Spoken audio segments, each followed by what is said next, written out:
ആഹാ, പുതിയ ശീലമൊക്കെ തുടങ്ങിയോ?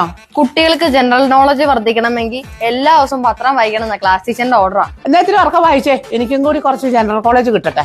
സ്കൂൾ ലാബിൽ സൂക്ഷിച്ചിരുന്ന മീത്തയിൽ ആൽക്കഹോൾ 1-ാം തീയതി എടുത്ത് മറിച്ചു വിറ്റ കേസിൽ കെമിസ്ട്രി അധ്യാപകൻ എക്സൈസ് പിടിയിൽ.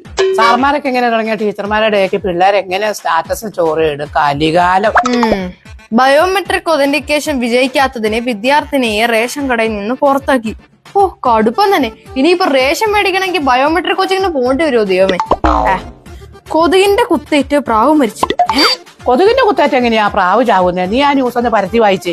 കുപ്രസിദ്ധ ഗുണ്ടാ നേതാവ് പ്രാവ് സജ്ജി ഡെങ്കിപ്പനി ബാധിച്ചു മരിച്ചു. അത് ശരി, അതിനാണ് കൊതുകിന്റെ കുത്ത് കൊണ്ട് പ്രാവ് മരിച്ചെന്ന് ഹെഡിങ് കൊടുത്താണ്. ഈ പത്രക്കാരുടെ ഒരു കാര്യം. ഇനി കൊതുകിനാരല്ലേ കൊട്ടേഷൻ കൊടുത്താണെങ്കിലാ? അല്ല, ഈ ഗുണ്ടകൾക്കൊക്കെ ഏത് വഴി ശത്രുക്കൾ വരുന്നതെന്ന് പറയാൻ പറ്റില്ലല്ലോ. വേറെ നല്ല വാർത്തയൊന്നും ഇല്ല ഇതില്. ദാണ്ട് കിടക്കുന്നൊരു പൊളിപ്പ സാധനം. വീട്ടിലേക്ക് പോകാൻ ബസ് കിട്ടാത്തതിന് ഡിപ്പോയിൽ കിടന്ന KSRTC ബസ് മോഷ്ടിച്ച് കടന്നു കളഞ്ഞ യുവാവ് പോലീസ് പിടിയിൽ. പാവം, സ്വന്തമായിട്ടൊരു KSRTC ബസ് മേടിക്കണം അവനും ഇല്ലേ ആഗ്രഹം?